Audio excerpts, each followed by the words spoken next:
இப்போ வீட்ல வளர்க்கக்கூடிய நாய்கள். ஸோ இது வந்து வெளியில போய் கடிச்சிருது. ஃபார் எக்ஸாம்பிள் இப்போ ராட்வைலரோ இல்லன்னா பிட்புல்லோ இதெல்லாம் வந்து அட்டாக் பண்ணுது அப்படின்ற ஒரு சில நியூஸஸ்லாம் பார்க்குறோம். ஸோ இத எப்படி நம்ம மெயின்டெயின் பண்றது? இத மேனேஜ் பண்றதுக்கு என்ன பண்றது? ஏற்கனவே இத வந்து தடை விதிக்கணும் அப்படின்னு சொல்லியிருந்தாங்க. இந்த மாரி டாக்ஸ வந்து தடை விதிக்கணும்னு சொன்னாங்க.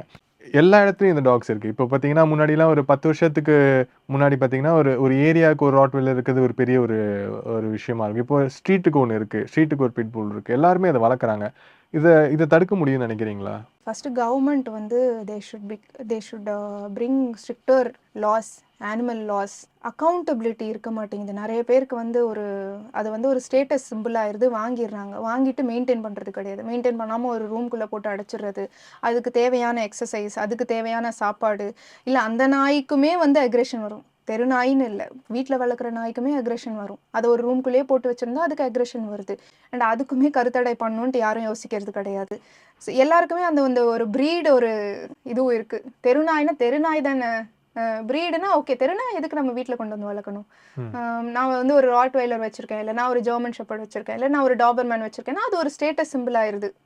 ஆல்ரெடி வந்து பேன் ப்ரீட்ஸ்ன்னு வந்து கொண்டு வந்திருந்தாங்க. ஐ திங்க் 1 இயர் ஆயிடுச்சு டிஎன்ஏடபிள்யூபி. பட் அது வந்து இம்ப்ளிமெண்ட் பண்ணாங்களான்றது வந்து தெரியலை எனக்கு. ஏன்னா இன்னும் நான் பார்த்துட்டு தான் இருக்கேன், நிறையா நாய்கள் வளர்க்குது. இந்த குளிர் பிரதேசத்தில் இருக்க வேண்டிய நாய்களெல்லாம் வந்து இங்கே கொண்டு வந்து வச்சு, இந்த ஹஸ்கீஸ் எல்லாம் வந்து சென்னை நம்மளாலேயே இருக்க முடியல. சென்னையிலே பிறந்து வளர்ந்த நம்மளாலேயே சென்னை வெயில தாங்க முடியல. ஹஸ்கி மாதிரி நாய்களெல்லாம் கொண்டு வந்து இங்கே வச்சு டார்ச்சர் பண்ணி, அதுங்களுக்கு இந்த ஏசி கூட பத்த மாட்டேங்குது.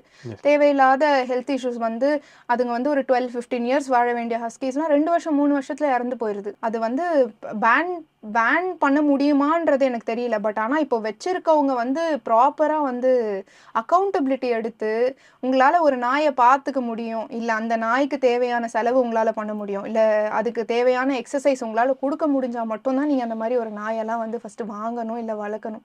இல்லைன்னா நம்ம நாய் இருக்கே, நம்ம தெரு நாய்க்கு என்ன இல்லை?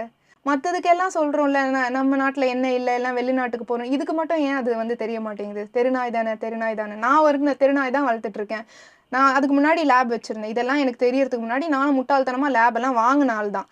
வாங்கிட்டு ஆனால் நான் இப்போ வளர்த்த நாய்ங்களே பார்த்தேன்னா, இப்போ நான் வச்சுருக்க தெருநாயின்னு சொல்கிற அவளை மாதிரி வந்து ஒரு அறிவு இருக்க மாதிரி நான் நாய் பார்த்ததே கிடையாது. நிறைய பேர் சொல்லுவாங்களே, அந்த ஸ்ட்ரீட் டாக்ஸ்க்கு அறிவு இருக்காது. ஐயோ, ஒன்லி இந்த டாக்ஸ், பிரீட் டாக்ஸ் தான் அறிவு இருக்குன்னுவாங்க. கிடையவே கிடையாது. நான் இதை ஒத்துக்கவே மாட்டேன். நானும் இதெல்லாம் நினச்சிட்டு இருந்த ஆள் தான். இது மாதிரி நினச்சி தான் நானும் வந்து லேப்ரடார்ஸ் வாங்கிலாம் வளர்த்துட்டு இருந்தேன். அதெல்லாம் வந்து சுத்த போய்.